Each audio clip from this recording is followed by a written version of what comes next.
This is Nick. This is Jack. It's Tuesday, T-Boy Tuesday, July 15th. And today's pod is the best one yet. This is a T-Boy. The top 3 pop business news stories you need to know today. Besties, checking the calendars here. And Jack, I believe it is time for our monthly request to auto-download the show. Yes, auto downloads. It's great for our numbers. It helps us deliver as much T-Boy as possible. So ultimately, it's great for everyone. Yetis, if you're listening on Spotify, just tap the settings button on the show page and select auto-download.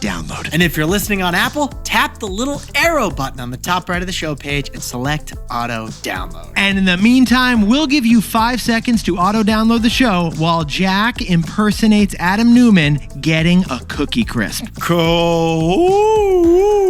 Crisp. Yeah, that's exactly what I was hoping for, Jack. There you go. Yetis, thank you for auto-downloading the show. Jack, what do you say we hit the pod? What do we got for today's T-Boy? For our first story, KFC basically invented fast food fried chicken, but now it's fallen to number 4 in the category. Dave's Hot Chicken is next to pass KFC because of one strategy we subscribe to.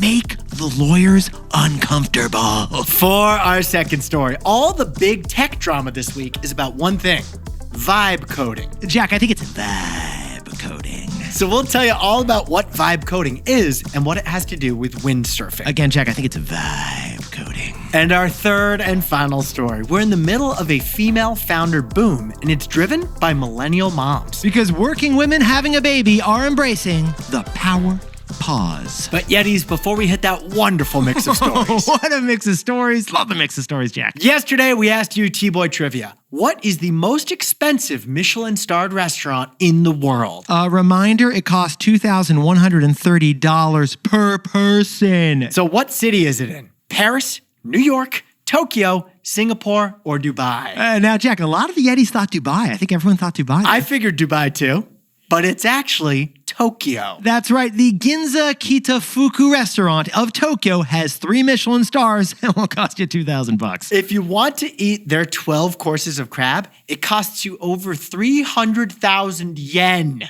per person. But Jack, pause the pod for a second here. There is a bigger story here, is there not? The Michelin star. The Michelin star. That restaurant guide happens to be the most famous review system in the world. There are only 151 3-star Michelin restaurants on Earth. And for the last 100 years, Michelin has maintained its status as restaurant kingmaker by not changing. Same stars, same standards, same anonymous reviewers sneaking into restaurants and reviewing them without their knowing. Is that a spy? Why is he eating with a hat on? I'm stressed. But few know that the Michelin Restaurant Guide actually began with 2 brothers trying to save their family business. Their family's tire business. Or that the Michelin Restaurant Guide helped the Allies win World War II. American soldiers were grateful for a French map that they could understand. Or that when Michelin reviews restaurants in a city, sales of tires there jump. Jack, the connection between cars and restaurant reviews, it is insane. It is insane. And it's the latest episode of our weekly show, The Best Idea Yet. So Yetis, to learn all about the mysterious business of the Michelin Guide, tap the link in this episode description for our 45-minute episode. Now let's get to the T-Boy. Today's show is fantastic, Jack. Voila, chef's kiss. 15 years before this song, 2 boys from the Northeast met in a dorm. They had an idea that caused a cultural storm. It's the best one yet, but the best is the norm. Jack, Nick, that's it. I don't even think they need to practice. 50%, that's a fat tip. T-Boy City on your at-list. If you know, you know, cause we ready to go. We can't wait no more, so just start the show. Start the show. For our first story, KFC has fallen out of the top 3 chicken chains in America, and it's about to get passed again. Because Dave's Hot Chicken is so hot, you have to sign a waiver to eat there. Seriously, you do. Now, Jack, in order for us to really tell this fried chicken story, can you please share your new electric vehicle charging hack with us? Yeah, we charged in Manchester. It was about a 40-minute charge from 9% to 100%, which is pretty good in my opinion. Okay. Just enough time to give Wilder a haircut. There was a Supercuts in the parking lot with the charger. We got Wilder a haircut. It was hilarious. Jack, I hear that's when Supercuts does its best work. And after that, I stopped by my first ever Dave's Hot Chicken right next to Supercuts. And Dave's Hot Chicken is one reason why KFC's Colonel is not smiling these days, figuratively and literally. In our opinion, the Kentucky Fried Chicken Colonel should be frowning. Yes. Because KFC's U.S. sales have fallen for 5 straight quarters. And you know what, besties? The newest data is finger-choking bad for KFC. KFC is no longer the #1 chicken chain in America. In fact, it's fallen to number 4. We're talking the Colonel, who basically invented fried chicken back in 1930, no longer on top. He's fallen to number 4 behind Chick-fil-A, Popeye, and Raising Cane's. Uh-oh, Jack, why did the chicken cross the road? To not go to KFC, apparently. I think the chicken was leaving the KFCs, actually. Apparently, they're not even cooking them there. But Yetis, why is the competition eating KFC's lunch while you are not? 3 reasons. KFC stores are old, the customer service is poor, and bones. More on the bones later, mate. But in the meantime, the real story isn't KFC falling to number 4. It's the number 5 chicken chain that's about to pass them. Dave's Hot Chicken. Founded in 2017 by a comedian and a former Michelin-trained chef in lovely Los Angeles. Dave's Hot Chicken started in an East Hollywood parking lot with a few folding tables and portable fryers. Okay, get this. One of the Dave's founders told Guy Raz on How I Built This he didn't even like chicken. And just 5 years later, that glorified tailgate barbecue situation was named America's fastest growing restaurant chain. That's right. Dave's Hot Chicken is expected to pass $1 billion in revenue later this year. Michael Strahan and Samuel L. Jackson both invested, but the chain recently sold to private equity for about $1 billion. Now, Jack, could you please sprinkle on some context here like it's 11 herbs and spices, my friend? KFC is almost 100 years old, so yeah, it's still 4 times bigger than Dave's Hot Chicken is. But we got to point out that Dave's business is doubling each year, while KFC's business is slipping each year. So if this pace continues, Dave will pass KFC in 2027. By the way, Jack, before we hit the takeaway, we got to tell the Yetis about the bones because we promised about the bones. KFC is famous for their bone-in fried chicken. I eat it growing up. But that's one reason why KFC is struggling right now. Consumers have trended towards boneless chicken, and that's all that Dave sells. Boneless Nashville hot chicken. So, Jack, what's the takeaway for our buddies over in the chicken wars? Make the lawyers uncomfortable. Okay, Yetis, a wild growth hack that's been growing Dave's chicken is that if you want the spiciest chicken sandwich, you must sign their waiver. Dave's hottest spice level, you get to choose from like 6 different spice levels. The hottest one is called Reaper, which for 10 years was the Guinness World Record holder for hottest chili pepper. Jack, you know how much hotter it is than a jalapeno? Like 1,000 times. 800 times hotter. You were on target. You were on target. So to order the Reaper chicken, you must release the restaurant of liability. Yeah, like you can't sue Dave's if you die. It's hilarious. I didn't order it because I'm a father of 3 and couldn't take that risk. But I can confirm that the cashier had a bunch of waivers for those who ordered Reaper sauce. Now, besties, this is partly a marketing stunt, but it definitely made the Dave's legal team uncomfortable. And that reminded Nick and me that the coolest ideas we've ever had, our lawyers did not like those ideas. Like after we sold our first company to Robinhood, if we had a good idea, and it was probably an edgy idea, we would definitely get an email from legal. Hey, Nick and Jack, love your idea to do that thing, but we're going to have a chat about it. Just grabbing some time on your calendar. Yetis, if you're not getting pushback from legal, then you're not pushing your creative boundary. Just remember, Dave's Hot Chicken is beating KFC because they're making the lawyers uncomfortable. For our second story, the biggest drama in tech right now is Windsurf. OpenAI failed to buy the company, so the co-founder quit and then joined Google. As the AI talent wars rage, we're looking at the most lucrative AI product, vibe coding. Vibe coding. But Jack, let's go back to the month of May when OpenAI, the biggest AI company in the world, offered to buy an AI startup called Windsurf for $3 billion. Windsurf's a great name, you said? Why is that? Because it's already a verb. They don't have to become a verb. Windsurfing's already a verb. And OpenAI's offer gave the two companies a 2-month exclusive period to hash out the final terms of a deal. Which is pretty standard for an acquisition deal. Well, Nick, last week, that 2-month exclusive period ended with no deal. Awkward. And then just hours later, Google snatched them. That's right. Google didn't buy the company. They just hired the CEO, co-founder, and a few other key people from Windsurf. So this is not a normal deal.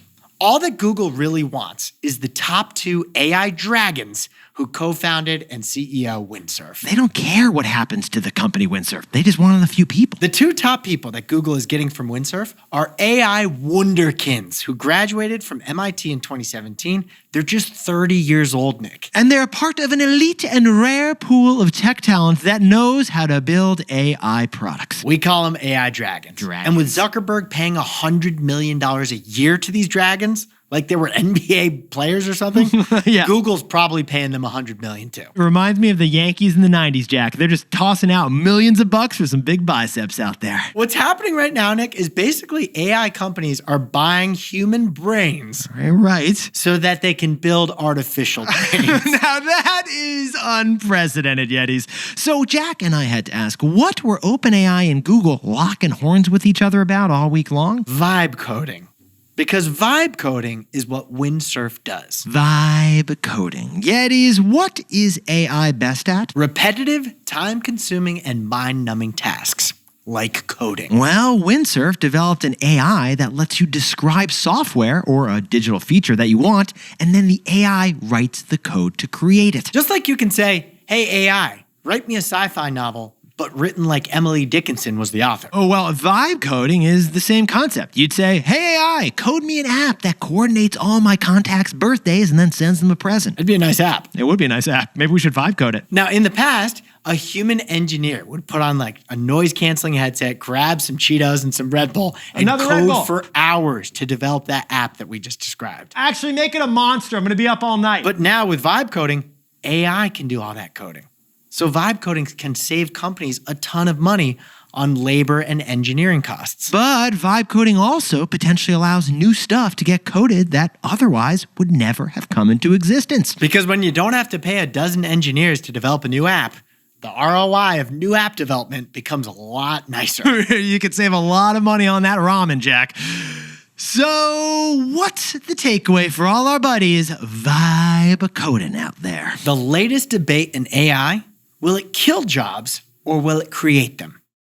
Now, Yetis, a couple months ago, Jack and I covered a story about the CEO of Anthropic who made a dire prediction for all of us. He said that half of white-collar entry-level jobs would be gone within 5 years because of artificial intelligence. And you know what? Many CEOs agree. They've said their companies will have fewer workers in the future because of AI. It's like a corporate Ozempic. But yesterday, NVIDIA's CEO Jensen Huang stepped up to argue the opposite. Yeah. He said that AI is a net job creator. And Jack, let's look at history. Like every time jobs get eliminated by tech, workers use the freed up time to pursue new ideas. Well, Jensen says that as white-collar workers save time thanks to AI, they'll create new products, new services, maybe even entirely new industries with all of their freed up calendar space. Yeah, like vibe potting. Like we're vibe podcasters right now, I think. So the hottest sector in AI is vibe coding, which will reduce the number of coding jobs. But will AI be a net job killer or net job creator? That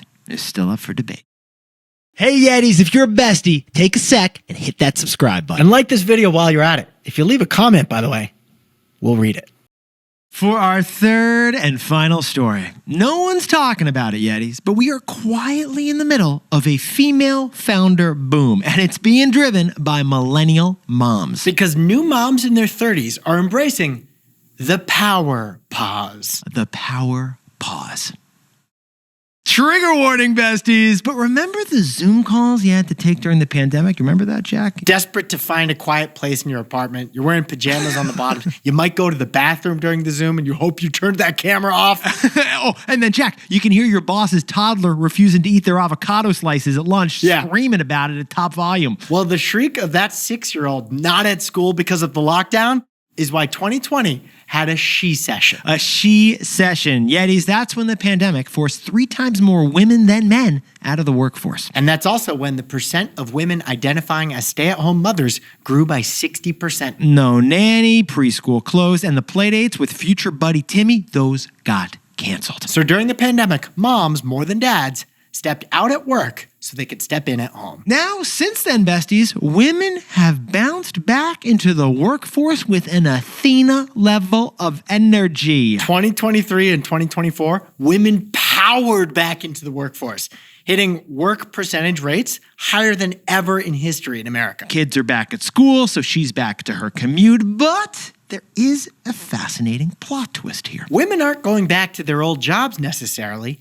They're launching their own. Here's the news. Millennial moms are driving a startup moment. Between 2019 and 2023, women started businesses at twice the rate that men did, according to Wells Fargo. We're talking a female founder boom here. You are twice as likely to be getting a pitch deck if you're a venture capitalist from Patricia than you are Paul. Oh, and Nick, there's more data. According to Gusto, 49% of all new business applications last year were from women. The highest percentage in American history. Basically what you're saying, Jack, is we've gone from a she session to a she startup, right? She is starting up right now. Are you a mamacita? No, I'm the CEO.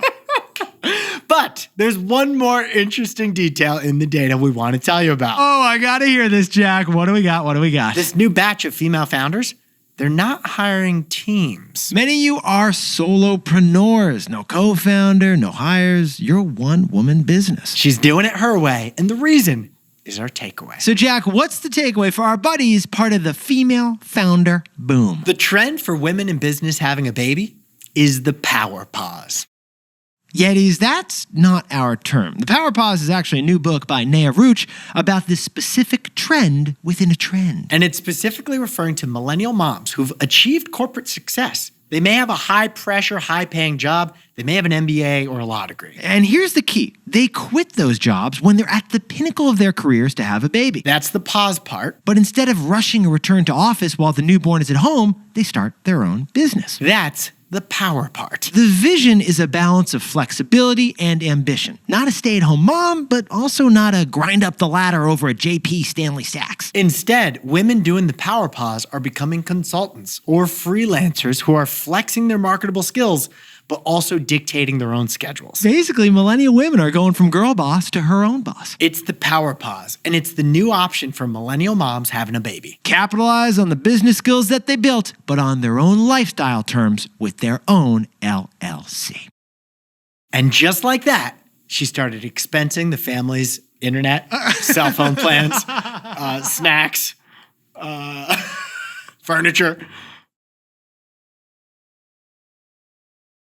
Jack, could you whip up the takeaways for us for T-Boy Tuesday? KFC has fallen to the number 4 fried chicken company in America by sales. And Dave's Hot Chicken is right on its tail. Dave's Hot Sauce Liability Waiver is a reminder that the best ideas make the lawyers uncomfortable. For our second story, Google beat OpenAI to get the top AI people at Windsurf, which does vibe coding. Vibe coding, it leads to the latest debate in AI. Will it kill jobs or create them? NVIDIA's Jensen says create. And our third and final story, within the female founder boom we're experiencing right now, is the power pause. The trend for women in business having a baby is the power pause. But Yetis, this pod's not over yet. Here's what else you need to know today. First, the Trade War Almanac. Here's the latest on Trump's tariff whiplash. Yesterday, Trump threatened 100% tariffs on any country that buys Russian exports. President Trump also announced yesterday he's giving Ukraine Patriot missiles, a sign that he's turned against Putin in the war in Ukraine. He wants Putin to agree to a ceasefire, and he's threatening him with tariffs and sanctions if he doesn't. Meanwhile, the port of Los Angeles had its busiest June ever as importers are trying to beat those tariffs. Second, Bad Bunny, the rapper from Puerto Rico, is about to boost the Puerto Rican economy. Yeah, by $200 million. This is epic. The hip-hop artist is returning to his home island for a 30-date residency on the island's biggest stadium. And analysts are expecting this to boost the local economy of Puerto Rico by $200 million. New strategy to get out of a recession? Just host some government-subsidized rock concerts. Hey, Beyonce, we need you over in Newfoundland. Hey, Taylor, 2023 was amazing. Can you help us with 2026? And if you could, you lower rates. And finally, Levi's jeans just confirmed the trend that we saw on Google search last month. In Levi's latest earnings report, they said they're getting a boost from jort sales. More Americans are Jordan it up or just buying jeans and then cutting off the bottoms and getting rid of them. Wall Street confirmed it. Jorts are back. Now time for the best fact yet. This one's sent in by Satoshi N from the blockchain. This weekend, a new person joined the top 10 list of wealthiest people in the world. Now we don't know if it's a man or a woman, and we don't know who this person actually is or if they are even alive. Because that person Nick is talking about is Satoshi Nakamoto. That's right, Satoshi, who created Bitcoin on the blockchain in 2008 and authored a white paper all about the cryptocurrency. It's believed that Satoshi mined the first 1 million Bitcoin for themselves at the beginning of this whole Bitcoin creation. And that 1 million Bitcoin is now worth $120 billion. Which puts Satoshi at number 8 on the list of world's richest people. Ahead of Bill Gates, Jensen Huang, and Michael Bloomberg. And yes, a new Bitcoin high was reached yesterday, 120,000. Congratulations to Bitcoin Bet. Yetis, you look fantastic for T-Boy Tuesday. Jack, you are looking lovely over there as well. We should tell the besties, by the way, during the commercial break, we vibe coded that birthday app that we mentioned. Isn't that, we already have it. It's already up. Incredible. You can send gifts to your buddies automatically through our new birthday app called Party Pooper. It's already done. Jack and I whipped it up in like 10 seconds. Vibe coding. Besties, go and enjoy our weekly show, The Best Idea Yet. We got an insane episode right now on the Michelin Star. I'm still laughing about this birthday app, dude. The Party Pooper. Perfect. So go enjoy our weekly show, and Jack and I will see you tomorrow.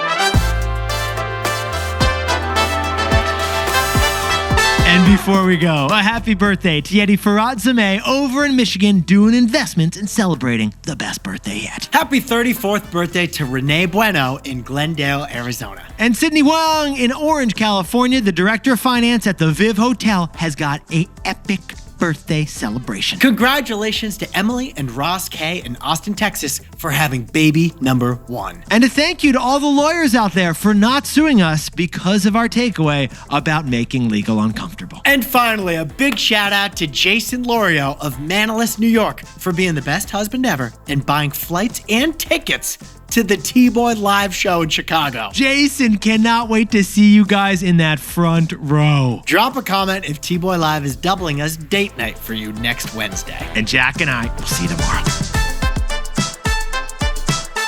This is Jack. I own stock of Levi. Nick and I both own stock of Spotify and Apple, and we both own some Bitcoin.